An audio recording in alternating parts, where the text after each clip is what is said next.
Democrats used to support tariffs, but now suddenly they don't. It's almost like whatever Trump does, they just oppose it on principle because that's all they are, that's all they can do. But here is an interesting montage that was assembled for us courtesy of Wall Street Apes on X, and he pointed out all of these different Democrats who were ultra tariff fans ages ago, but now suddenly are going the other way because it's Trump. So here is 1996. Nancy Pelosi encourages all of Congress to back reciprocal tariffs. In 2008, not long ago, Bernie Sanders wants tariffs, saying our manufacturing plants, our jobs are being siphoned, sucked out with a straw, like Ross Perot said, out of America into foreign lands. In 2018, Obama called for reciprocal tariffs. 1988, Trump said foreign countries must pay tariffs. Okay, 3 of these are not like the other, and 3 of them have a reverse because they're getting rich off of the exploitation of America. So here's just a little bit. How far does China have to go? How much more repression? How big a trade deficit and loss of jobs for the American worker? Wow. And how much more dangerous proliferation has to exist before members of this House of Representatives will say, I will not endorse the status quo? Wow, great question, Nancy. What happened to her? Weird. Here's Bernie. Look,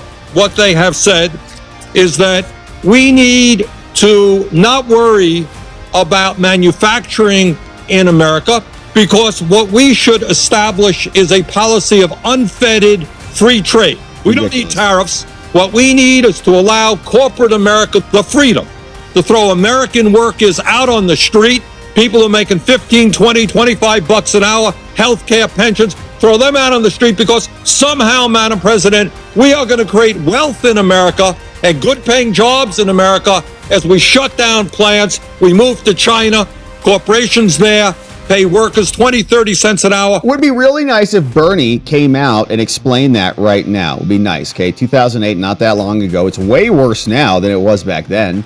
20, 30 cents an hour. They got people in Foxconn, right, throwing themselves over the railings. They have to install nets so that the Chinese aren't offing themselves while they're making the liberal Antifa protesters iPhones. Here was Obama back in 2018, not long ago. When it comes to the international system of commerce and trade, it's legitimate for poor countries to continue to seek access to wealthier markets. And by the way, wealthier markets, that's not the big problem that you're having. A small African country that is sending you tea and flowers, that's not your biggest economic challenge.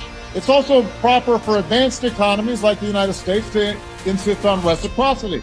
Like China, that are no longer solely poor countries, to make sure that they're providing access to their markets and that they stop taking intellectual property and hacking our servers. Yeah, so they know, okay, they all know, and the rest of the world, I think, has known that this is probably going to be coming for some time, but they were just hoping that, like, Dad would never come home and they could just keep eating candy all night long at the expense of the American people. Trump came home and is delivering on his promises. Here's what he said back then with Oprah. What would you do differently, Donald? I'd make our allies, forgetting about the enemies you can't talk to so easily, I'd make our allies pay their fair share. We're a debtor nation. Something's going to happen over the next number of years with this country because you can't keep going on losing $200 billion, and yet we let Japan come in and dump everything right into our markets. Right. It's not free trade. If you ever go to Japan right now and try to sell something, forget about it, Oprah. Just forget about it. It's almost impossible. They don't have laws against it. They just make it impossible. They come over here, they sell their cars, their VCRs, they knock the hell out of our companies. And hey, I have tremendous respect for the Japanese people. You can respect somebody that's beating the hell out of you, but they are beating the hell out of this country. Kuwait, they live like kings. The poorest person in Kuwait, they live like kings.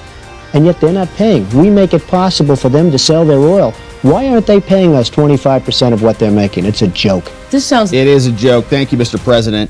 One of these people actually delivered on their promises. And of course, that's President Trump. The rest of them just talked. None of them had the courage to do anything about it. They all knew this was the problem.